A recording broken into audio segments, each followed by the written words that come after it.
السلام علیکم ورحمۃ اللہ وبرکاتہ۔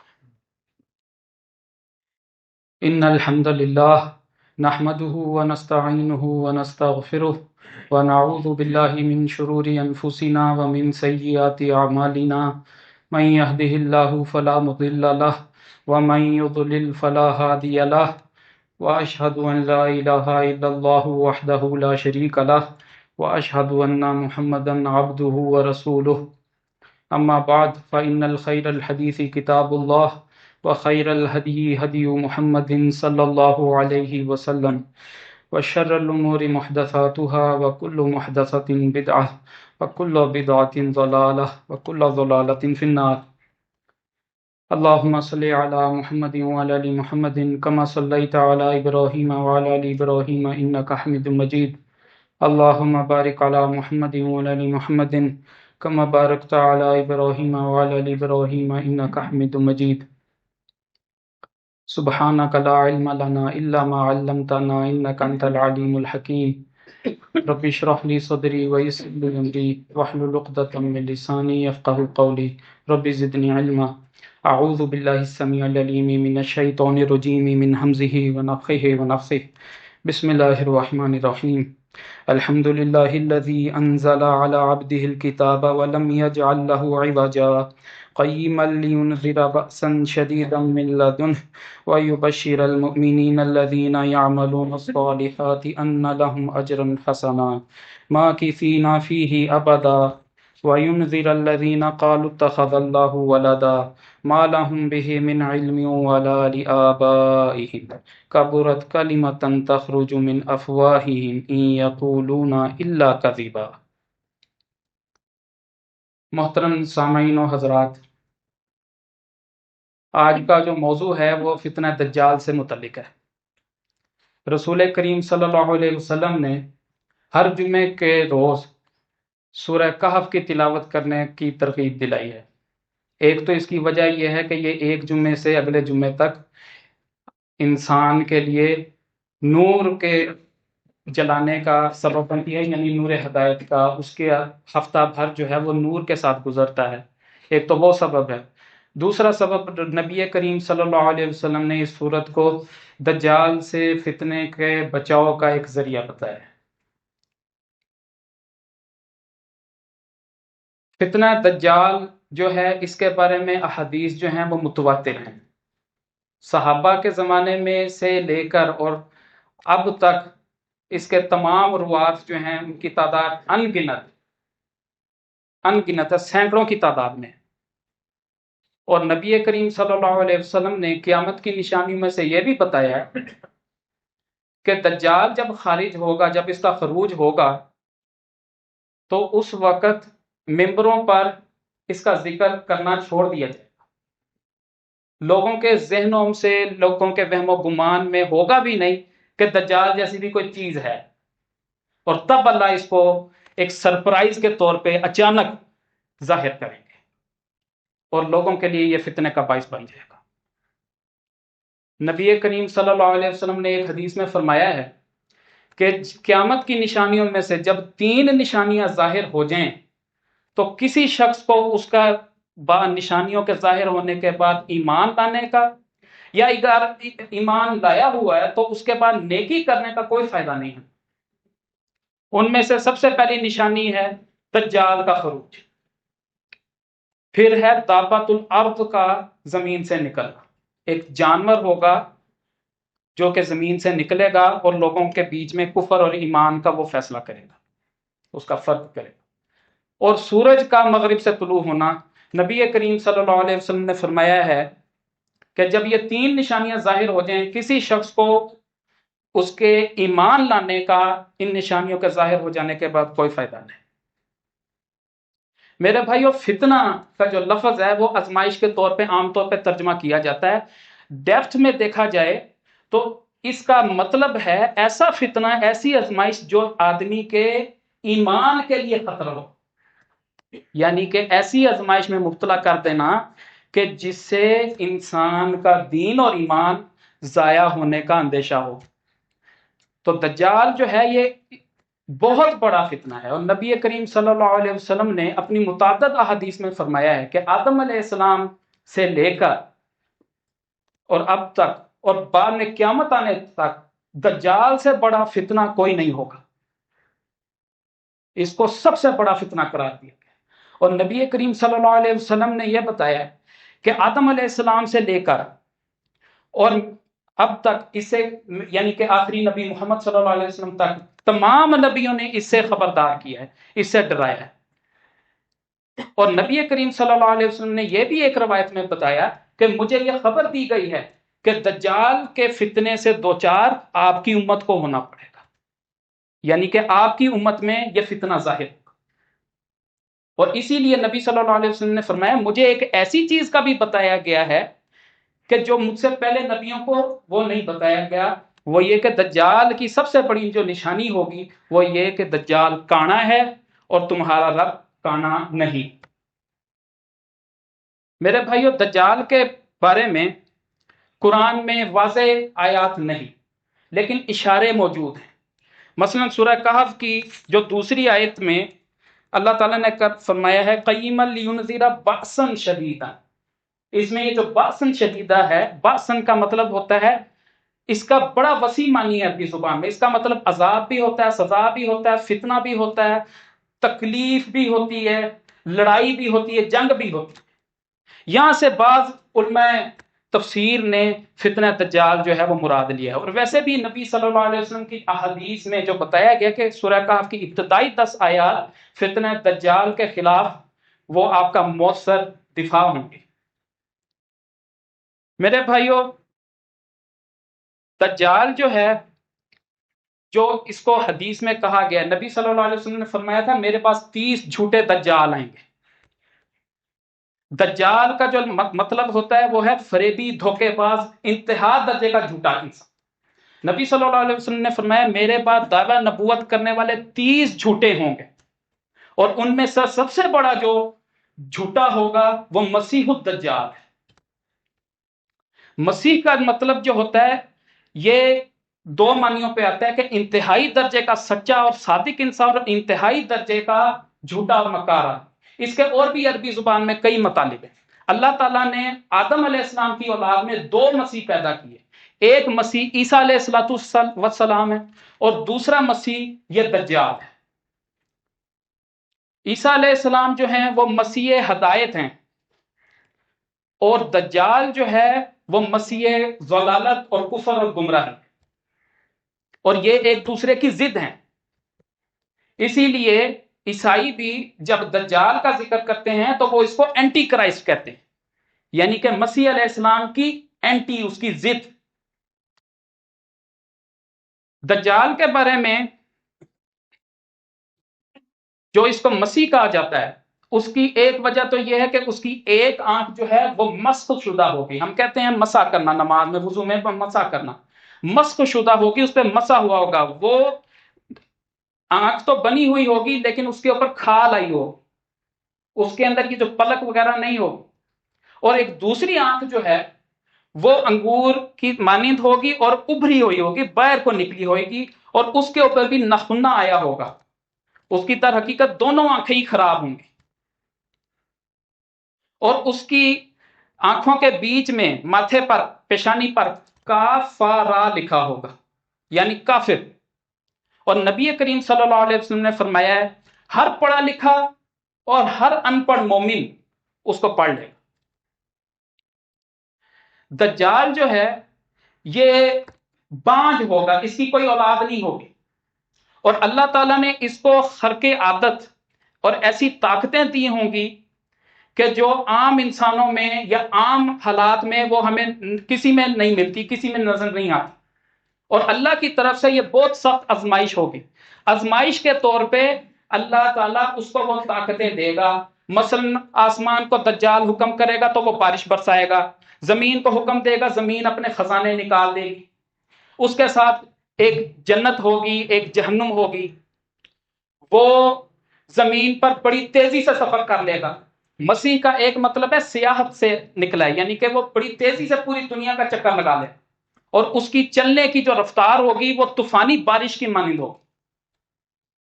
وہ مردوں کو زندہ کر لے گا اللہ کے اذن سے۔ یہ سب اختیارات اللہ تعالیٰ نے دجال کو دیے ہوں گے تاکہ مومنوں کے ایمان کا امتحان لیا جائے، اس کا ٹیسٹ لیا جائے، اور اس کی خبر نبی صلی اللہ علیہ وسلم نے ہمیں دی ہے، اور احادیث اس بارے میں متواتر ہیں، اور کتب احادیث ساری کی ساری دجال کے قصے سے بھری ہوئی ہیں۔ محدثین نے باقاعدہ ابواب باندھے ہیں جن میں دجال کے متعلق احادیث کو اکٹھا کیا گیا۔ دجال کا فتنہ میرے بھائیوں بہت بڑا سخت فتنہ ہوگا مومنوں پہ، اور جب یہ فتنہ ظاہر ہوگا تو اس وقت علمی اعتبار سے، معاشی اعتبار سے، وسائل کے اعتبار سے پوری دنیا جو ہے وہ کرائسس سے دوچار ہوگی۔ نبی کریم صلی اللہ علیہ وسلم نے فرمایا کہ دجال کے خروج سے 3 سال پہلے بڑے شدید قسم کا پوری دنیا میں قحط آئے گا۔ اللہ تعالیٰ آسمان کو حکم دیں گے کہ بارش کا 1/3 حصہ روک لو پہلے سال، اور زمین کو حکم دیں گے تمام نباتات کا 1/3 حصہ روک لو۔ دوسرے سال اللہ تعالیٰ زمین کو اور آسمان کو حکم دیں گے کہ 2/3 حصہ روک۔ آسمان کو کہیں گے کہ بارش نہیں برسانی، زمین کو کہیں گے نباتات نہیں اگانے، اور تیسرا مکمل سال اللہ تعالیٰ کہیں گے آسمان کو کہ بالکل بارش کا ایک قطرہ نہیں برسے گا، اور زمین کو حکم دیں گے کہ کوئی نباتات نہیں ہوگا پورا سال۔ یہ بدترین حالات ہوں گے جب دجال کا خروج ہوگا، اور صرف دجال ہی اس زمانے میں ایسا شخص ہوگا جس کے پاس روٹیوں کا پہاڑ ہوگا، اناج ہوگا، فصلیں ہوں گی۔ حدیث میں آتا ہے کہ دجال ایک ویرانے سے گزرے گا تو زمین کے خزانے اس کے پیچھے ایسے دوڑ رہے ہوں گے جیسے مکھیاں ملکہ مکھی کے ارد گرد جمع ہو جائیں۔ ایسے دجال پوری دنیا کے خزانوں کو اپنی لپیٹ میں لے لے گا، اور صرف اسی شخص کو وہ دے گا جو اس کو کہیں گے کہ تو رب ہے، نعوذ باللہ۔ نبی کریم صلی اللہ علیہ وسلم نے فرمایا یہ جو 30 دجال آئیں گے ان کا دعویٰ ہوگا نبوت کا، اور جب مسیح الدجال یعنی دجال اکبر، بڑا دجال، جب یہ ظاہر ہوگا وہ بھی شروع میں یہی دعویٰ کرے گا کہ میں مسیح ہوں، میں عیسیٰ ہوں، کیونکہ یہودیوں کی طرف دجال بھی یہودی ہوگا، اور دجال جو ہے یہ یہودیوں کی طرف اس لیے بھی بھیجا جائے گا، یہ یہودی سب سے زیادہ اس کو اس لیے بھی قبول کریں گے کہ اصلی مسیح، اصلی عیسیٰ ان کا انہوں نے انکار کر دیا تھا، عیسیٰ علیہ السلام کو انہوں نے نہیں مانا، تو جب عیسیٰ علیہ السلام کا اینٹی آئے گا تو اس کو یہودی جھٹ سے مان لیں گے، اور ابھی بھی وہ اس کے انتظار میں، اور اسی لیے وہ 3rd ٹیمپل بنانے کا سارا وہ پلاننگ کرتے رہتے ہیں، اور اس کے بارے میں ساری چیلنج ہیں۔ آپ لوگوں کو میرے سے زیادہ اس چیز کا علم ہوگا۔ دجال کا جو فتنہ ہے اس کے بارے میں اللہ کے نبی صلی اللہ علیہ وسلم نے خبردار کیا اپنی متعدد احادیث میں، اور اللہ کے نبی صلی اللہ علیہ وسلم نے یہ فرمایا کہ جب کوئی شخص دجال کے بارے میں سنے تو اس سے دور رہے اور نقل مکانی کر جائے، اور یہ بھی حدیث میں بتایا گیا ہے کہ دنیا کا چپا چپا دجال جو ہے وہ وہاں پہ جائے گا، کوئی ایسی بستی، کوئی ایسا گاؤں نہیں ہوگا جہاں دجال نہ جائے اور لوگوں کو اپنے فتنے سے دوچار نہ کرے۔ نبی کریم صلی اللہ علیہ وسلم نے دجال کے بارے میں جو تمام احادیث ہیں ان کے خلاصے میں جو اس کے بچاؤ کی تدابیر بتائی ہیں جو میں نے یہاں پہ جمع کر رکھے ہیں، اس میں سے ایک ہے کہ ہم دجال کے بارے میں علم حاصل کریں، اس کو نہ صرف اس کو کتب احادیث میں اس کے بارے میں احادیث پڑھیں، اس کے بارے میں معلومات حاصل کریں، کیونکہ جس چیز کو آپ جانتے ہی نہیں اگر وہ شر والی ہے تو اسے بچیں گے کیسے؟ حضرت حذیفہ بن یمان رضی اللہ عنہ فرماتے ہیں کہ لوگ نبی کریم صلی اللہ علیہ وسلم سے پوچھتے تھے فلانا عمل کیسا ہے، فلانے عمل کا ثواب کیسا ہے، جنت میں جانے کے اعمال کیسے ہیں۔ میں لوگوں نبی کریم صلی اللہ علیہ وسلم سے پوچھتا تھا کہ شر کے بارے میں، کہ فلانا فتنہ کیسا ہے، فلانا شرانگیزی کن چیزوں میں ہے، تاکہ میں ان سے بچ سکوں۔ تو دجال کے بارے میں آپ علم حاصل کریں، کتب احادیث کا مطالعہ کریں، تاکہ ایک چیز آپ کے علم میں آئے گی تو ہی آپ اسے بچ پائیں گے۔ دوسرا کہ اللہ کی اسماء و صفات کا آپ کو علم ہونا چاہیے۔ اللہ کے نبی صلی اللہ علیہ وسلم نے فرمایا دجال کا دعویٰ ہوگا کہ وہ کہے گا کہ میں رب ہوں، اور اللہ تعالیٰ اس کو وہ طاقتیں دے گا کہ وہ مردوں کو بھی زندہ کر لے، اسی شخص کو اناج دے گا، اسی شخص کو خوراک دے گا جو اس کو رب مانے۔ جو اس کا انکار کریں گے وہ اگر مالدار بھی ہوں گے تو حدیث میں آتا ہے دجال آسمان کو حکم کرے گا، ان کی بارش بند ہو جائے گی، ان کی کھیتیاں، ان کی فصلیں اگنی وہ بند ہو جائیں گی، ان کے مویشی جو ہیں بھوک سے، قحط سالی سے مر جائیں گے، ان کا سارا مال جو ہے وہ ختم ہو جائے گا۔ اور جو دجال کی پیروی کریں گے، آسمان کو دجال کہے گا کہ بارش برساؤ، آسمان سے بارش برسے گی، ان کے لیے فصلیں بھی اگے گی، ان کے لیے کھیتیاں بھی اگیں گی، ان کے مویشی جو ہیں وہ بھی ہرے بھرے ہوں گے، ان کے پاس مال و دولت کی فراوانی ہوگی۔ یہ بہت بڑا فتنہ۔ تو اسماء و صفات کا علم یہ لازمی رکھیں۔ حدیث میں اسی لیے بتایا گیا کہ دجال کانا ہے، ہمارا رب کانا نہیں۔ پھر دجال کی جو شکل و صورت اور حیت بتائی گئی ہے وہ ہے کہ وہ چھوٹے قد کا ہوگا، اس کے گھنگریالے بال ہوں گے، موٹے جسم کا ہوگا، اس کی دونوں آنکھیں ہی نقص والی ہوں گی، ایک آنکھ تو مست شدہ ہوں گی، مٹی ہوئی ہوگی، دوسری آنکھ جو ہے وہ باہر کو نکلی ہوگی انگور کے مانند، اور اس کے اوپر ایک نخنا آیا ہوا ہوگا، اور اس کی جو ٹانگیں ہیں وہ گولائی دار ہوں گی، یعنی کہ ٹیڑھی ٹانگیں ہوں گی، اب نارمل ہوں گی، اس کی چال ڈھال میں بھی نقص ہوگا۔ اور بھی نبی کریم صلی اللہ علیہ وسلم نے اس کی بد شکل اور اس کی بد یعنی کہ انتہائی بد صورت اور بد نما وہ شخص ہوگا، جبکہ اللہ کے نبی صلی اللہ علیہ وسلم نے ہمارے رب اللہ تعالیٰ کی صفت بیان کی ہے، ان اللہ جمیل یحب الجمال، اللہ خوبصورت ہے اور خوبصورتی پسند کرتا ہے۔ دجال کا اس دنیا میں آئے گا، ہر کسی کے پاس جا جا کے کہے گا کہ مجھے اپنا رب مانو۔ دجال اس دنیا میں لوگوں کو نظر آئے گا، لیکن اللہ نے قرآن میں بتایا کہ ہم اللہ کو اپنی ان آنکھوں سے نہیں دیکھ سکتے۔ نبی کریم صلی اللہ علیہ وسلم نے معراج کے موقع پہ بھی اپنی آنکھوں سے اللہ کو نہیں دیکھا تھا، بلکہ اپنے دل سے دیکھا تھا۔ عبداللہ بن عباس رضی اللہ عنہ کا قول ہے کہ اللہ تعالیٰ کو نبی صلی اللہ علیہ وسلم نے اپنے دل سے دیکھا تھا۔ حضرت عائشہ نے بھی فرمایا، کیا آپ نے پوچھا معراج کے موقع پہ، کیا آپ نے اپنے رب کو دیکھا؟ اللہ کے نبی نے فرمایا میں نے تو نور دیکھا ہے۔ اور حدیث میں آتا ہے کہ اللہ اور مخلوق کے درمیان نور کے پردے ہیں، اور اگر اللہ تعالیٰ ان نور کے پردوں کو ہٹا دے تو جہاں تک اللہ کی نگاہ جاتی ہے، اور اللہ کی نگاہ کی تو کوئی حد نہیں، جہاں تک اللہ کی نگاہ جاتی ہے ہر چیز جل کر راکھ ہو۔ حضرت موسیٰ علیہ السلام نے بھی جب اللہ تعالیٰ سے کہا اللہ میں تجھے دیکھنا چاہتا ہوں، اللہ نے کہا میں اپنی تجلی اس پہاڑ پر ڈالوں گا، وہ پہاڑ اپنی جگہ رہ گیا تو تم بھی دیکھ لیں، اور وہ پہاڑ جو ہے وہ دھماکے سے پھٹ گیا، اور حضرت موسیٰ علیہ السلام بے ہوش ہو گئے۔ تو اللہ تعالیٰ کو اس دنیا میں نہیں دیکھا جا سکا، نہیں دیکھا جا سکتا۔ اللہ قرآن میں کہتا ہے لا تدرکہ الابصار، اللہ کو نگاہیں نہیں پا سکتی، وہو یدرک الابصار، وہ نگاہوں کو پا لیتا ہے۔ تو دجال جو ہے وہ اپنے رب ہونے کا دعویٰ کرے گا، اور اس وقت بھی وہ دنیا میں موجود ہے۔ ایک طویل حدیث ہے، حضرت فاطمہ بنت قیس ان سے یہ مروی حدیث ہے، بہرحال اس کا میں خلاصہ بیان کر دیتا ہوں کہ ایک دفعہ نبی کریم صلی اللہ علیہ وسلم نے لوگوں کو اعلان کروایا کہ مسجد میں اکٹھے ہوں، وہاں پہ نماز پڑھی گئی۔ نماز کے بعد نبی صلی اللہ علیہ وسلم مسکرا رہے تھے، اور نبی کریم صلی اللہ علیہ وسلم نے خطبہ دیا کہ ابھی تھوڑی دیر پہلے ایک شخص تمیم داری میرے پاس آئے تھے، اور انہوں نے میرے ہاتھ پہ بیعت کی ہے اور اسلام کو قبول کر لیا۔ وہ پہلے نصاری تھے یعنی کرسچن تھے، اور انہوں نے اپنے ایک سفر کا مجھے واقعہ بتایا، اور میں نا تمہیں کہتا تھا کہ دجال جو ہے وہ حقیقت ہے، اور اس کے یہ اوصاف ہیں، اور یہ اس کی خبریں میں نے تمہیں بتائی تھی۔ انہوں نے جو واقعہ بیان کیا ہے وہ ان احادیث کی تائید کرتا ہے، اس سے ملتا جلتا ہے، اسی لیے میں نے تمہیں وہ واقعہ سنانے کے لیے یہاں پہ بلایا۔ حضرت تمیم داری رضی اللہ عنہ، ان کا قصہ ایسے ہے کہ وہ اور 30 افراد دوسرے ایک بحری جہاز پہ سفر میں تھے کہ وہاں پہ ایک مہینے تک ایک طوفان آ گیا، سمندری طوفان۔ وہ جو بحری جہاز تھا ان کا وہ ہچکولے کھاتا وقت ادھر سے ادھر سمندر کے راستے میں وہ بہتے رہے۔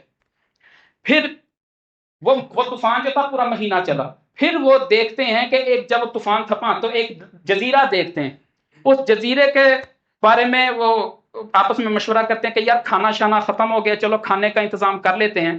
یہ میں آپ کو اس طویل حدیث کا خلاصہ بیان کر رہا ہوں۔ کھانے کا انتظام کر لیتے ہیں، کوئی اور شاید کام کی چیز ملے گی، چلو اپنے بیل جہاز میں رکھ لیتے ہیں، کیونکہ وہ مسافر تھے۔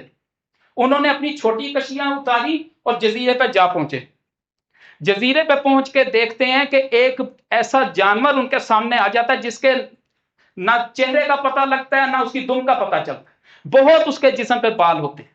اس کو حدیث میں جساسہ کہا گیا، اور بعض لوگوں نے اس کا جو ترجمہ کیا جساسہ کا، وہ جاسوس کی ہے، یعنی دجال کا جاسوس وہ تھا۔ تو وہ باتیں بھی کرتا ہے، تو یہ خوف محسوس کرتے ہیں کہ یہ کیا بلا ہے، یہ کوئی شیطان ہے، کیا ہے یہ چیز؟ تو وہ کہتا ہے کہ اس سے پوچھا جاتا ہے تم کون ہو؟ وہ کہتا ہے میں جساسا ہوں۔ پھر وہ ساتھ یہ بھی کہتا ہے کہ وہ دیکھو ادھر ایک معبد ہے، ایک عبادت خانہ ہے، ادھر ایک شخص تمہارا انتظار کر رہا ہے۔ اب یہ آپس میں مشورہ کرتے ہیں کہ یار یہ خوفناک بلا کیا ہے، چلو اس سے تو اچھا ہے کہ ہم اپنی جان بچائیں، چلو ادھر ہی جا کے چلتے ہیں، اس کو بند کر لیں گے، پتہ نہیں یہ کیا چیز ہے اور کیا ہم سے چاہتی ہے۔ وہ خوف کے شکار ہو کے اس معبد خانے میں وہ چلے جاتے ہیں، اور وہاں پہ وہ ایک شخص کو دیکھتے ہیں جو بڑی جسامت کا ہوتا ہے اور زنجیروں میں جکڑا ہوا ہوتا ہے، اور اپنی پنڈلیوں سے لے کے گھٹنوں تک اس کو موٹی زنجیروں سے باندھا گیا ہوتا ہے، اور اس کے جو ہاتھ ہیں وہ اس کی گردن کے ساتھ زنجیروں سے باندھے گئے ہوتے ہیں، اور وہ اس کے باوجود اچھل کود کرنے کی کوشش کرتا ہے، یعنی اپنے آپ کو چھڑانے کی کوشش کرتا ہے۔ جب وہ شخص ان کو دیکھتا ہے تو ان کو قریب بلاتا ہے، اور یہ اسے پوچھتے ہیں کہ تم کون ہو؟ وہ کہتا ہے یہ چھوڑو کہ میں کون ہوں، تم مجھے میرے چند سوالوں کا جواب دو، پھر میں تمہیں بتاتا ہوں میں کون۔ وہ اسے پوچھتا ہے کہ بیسان کے نخلستان میں کیا ابھی بھی پھل ہو رہے ہیں؟ وہاں کے باغوں میں کیا ابھی بھی اناج آ رہا ہے؟ بیسان ایک جگہ ہے فلسطین میں۔ تو وہ کہتے ہیں ہاں ادھر تو پھل آ رہا ہے۔ تو وہ کہتا ہے ان قریب یہاں پہ پھل آنا بند ہو جائے گا، یہاں پہ اناج اگنا بند ہو جائے گا۔ پھر وہ پوچھتا ہے کہ تبریہ جو ایک دریا ہے، ایک نہر ہے، ایک بڑی جھیل ہے، اس کا ابھی بھی نقشہ آپ دیکھ سکتے ہیں گوگل میں، تو وہاں پہ پانی موجود ہے؟ تو وہ کہتے ہیں ہاں ادھر تو پانی موجود ہے۔ تو وہ کہتا ہے کہ ان قریب اس کا پانی جو ہے وہ ختم ہو جائے۔ اور پھر وہ پوچھتا ہے زغر مکان پہ، زغر جو ہے یہ اردن میں ایک جگہ ہے، ایک چشمہ ہے میٹھے پانی کا، اور اسے لوگ کھیتی باڑی میں استعمال کرتے ہیں۔ اس کے بارے میں وہ پوچھتے ہیں کیا لوگ ابھی بھی اس پانی کے ذریعے اپنی فصلیں سیراب کرتے ہیں؟ تو ان کو اس کو بتایا جاتا ہے کہ ہاں ایسا معاملہ ہے۔ تو وہ کہتے ہیں ان قریب وہ پانی بھی ختم ہو جائے گا اور لوگ کھیتی باڑی نہیں کر سکیں گے۔ پھر وہ پوچھتا ہے اچھا مجھے یہ بتاؤ کہ امیوں کے نبی کا کیا معاملہ ہے؟ تو وہ کہتے ہیں ہاں اچھا یہ جو لوگ ہیں یہ اس وقت تک مسلمان نہیں ہوئے تھے، یہ واقعہ بنا ہے ان کے اسلام لانے کا، حضرت تمیم داری کے ساتھ یہ واقعہ ہوا ہے تو وہ اسلام لائے۔ تو وہ پوچھتے ہیں کہ عربوں کے نبی کا کیا حال ہے؟ تو وہ کہتے ہیں وہ ہجرت کر کے تو مدینہ چلے گئے۔ پھر دجال آگے خود ہی پوچھتا ہے کیا ان کی اور عربوں کی کوئی جنگ بھی ہوئی ہے؟ تو وہ کہتے ہیں ہاں جنگ ہوئی ہے اور اللہ نے ان کو غلبہ دے دیا، یعنی نبی کریم صلی اللہ علیہ وسلم کو اہل عرب پر غلبہ دے دی۔ پھر دجال کہتا ہے کہ یہی ان کے لیے بہتر ہے۔ پھر وہ اپنے بارے میں بتاتا ہے کہ میرا نام مسیح ہے، اپنے آپ کو وہ مسیح کہے گا، اور کہے گا کہ ان قریب یہ زنجیریں کھل جائیں گی اور میں یہاں سے نکلوں گا اور میں پوری دنیا کا چکر لگاؤں گا سوائے مکہ اور مدینہ کے۔ پھر نبی کریم صلی اللہ علیہ وسلم نے اپنی لاٹھی کو منبر پر 3 دفعہ مارا کہ ان ھذہ طیب، ان ھذہ طیب، ان ھذہ طیب، یہ طیب ہے، مدینہ کو کہا یہ طیب شہر، کہ یہاں پہ دجال اور طاعون نہیں داخل ہو سکتے۔ میرے بھائیو دجال جو ہے ایک آدمی ابن سیاب نام کا بھی ایک شخص گزرا تھا مدینہ میں، اس کے بارے میں بعض صحابہ کو شک ہو گیا تھا کہ یہ دجال، وہ کاہن تھا، نجومی تھا، بعض باتیں خلط مل کر کے غیب کی امور کی جیسے ہوتے ہیں نجومی وغیرہ وہ بھی بیان کر دیا کرتا تھا، تو اس کے بارے میں بعض صحابہ کو شک ہوا کہ یہ دجال ہے۔ حالانکہ جو احادیث کا گہرا مطالعہ کرتے ہیں، خود امام بہقی کہتے ہیں کہ یہ جو حضرت تمیم داری والی حدیث ہے یہ واضح کرتی ہے کہ وہ ابن سیاب دجال نہیں تھا، لیکن پھر بھی اس کو دجال سمجھا گیا۔ تو اس کے بارے میں شک ہوا کہ یہ دجال ہے، تو حضرت عمر رضی اللہ عنہ نے ایک دفعہ اللہ کے نبی سے اجازت چاہیے کہ اللہ کے نبی مجھے حکم دیں میں اس دجال کو قتل کر دیتا ہوں۔ تو نبی کریم صلی اللہ علیہ وسلم نے فرمایا اگر وہ دجال واقعی ہے تو تم اسے مار نہیں سکتے، دجال کو کوئی انسان نہیں مار سکے گا سوائے نبی کے۔ اور نبی صلی اللہ علیہ وسلم نے فرمایا کہ اگر یہ دجال ہے تم اسے مار نہیں سکتے، اور اگر دجال نہیں تو تمہارے لیے خیر نہیں، تمہاری آخرت جو ہے اس کے لیے اچھا نہیں۔ اور نبی کریم صلی اللہ علیہ وسلم نے فرمایا دجال کو قتل کرنے کے لیے اللہ تعالیٰ عیسیٰ علیہ السلام کو نازل کریں گے، یعنی کہ خالص اور جعلی، اصلی اور نقلی کی لڑائی ہوگی، اس کا کلیش ہوگا، تو جو اصلی ہے وہ نقلی کو ختم کر دے گا۔ مسیح ہدایت عیسیٰ علیہ السلام مسیح دجال کو قتل کریں گے مقام لد پہ۔ یہ اس وقت اسرائیل کے اندر اسرائیل فلسطین کے اندر ایک شہر ہے لد، اس جگہ پہ اس کو قتل کریں گے، اور عیسیٰ علیہ السلام اس کا خون جو ہے وہ تمام مسلمانوں کو دکھائیں۔ میرے بھائیو احادیث بکثرت ہیں، آپ لوگ اپنے اندر جذبہ پیدا کرو، شعور حاصل کرو دجال سے بچنے کا، دجال کے بارے میں قرآن و حدیث کا مطالعہ کرو، اس کا علم حاصل کرو۔ اور نبی کریم صلی اللہ علیہ وسلم نے جب دجال کے بارے میں کوئی سنے تو اسے دور رہے۔ ایک شخص اپنے آپ کو مومن سمجھتا ہوگا، لیکن دجال کو جو اللہ نے طاقتیں دی ہوں گی، جو شبہات دیے ہوں گے، جو اس زمانے کی بدحالی کے اندر اس کو نعمتوں سے نوازا ہوگا، ان کو دیکھ کے وہ اپنا ایمان کھو دے گا اور دجال کا پیروکار بن جائے گا۔ اسی طرح نبی صلی اللہ علیہ وسلم نے نماز کے اندر دعا سکھائی ہے اللہ تعالیٰ سے کرنے کی کہ اللہم انی اعوذ بک من عذاب جہنم ومن عذاب القبر ومن فتنۃ المحیا والممات ومن شر فتنۃ المسیح الدجال، کہ اے اللہ پاک تو ہمیں جہنم کے عذاب سے بچا۔ اللہ کے نبی نے اس کی تاکید کی، اور ایک صحابی کہتے ہیں ہمیں یہ دعا اللہ کے نبی نے ایسی سکھائی اور ایسی تاکید کی ہے جیسے گویا کہ قرآن کی کوئی آیت ہمیں سکھا رہے ہیں، اتنی تاکید کی ہے۔ اللہ کے نبی نے فرمایا 4 چیزوں کی اللہ سے پناہ مانگا کرو ہر نماز میں، جہنم سے، قبر کے عذاب سے، زندگی اور موت کی آزمائشوں، تکلیفوں اور فتنوں سے، اور مسیح الدجال کے فتنے سے۔ ٹائم کافی زیادہ ہو گیا ہے تو اب میں اس کا اختتام کرتا ہوں۔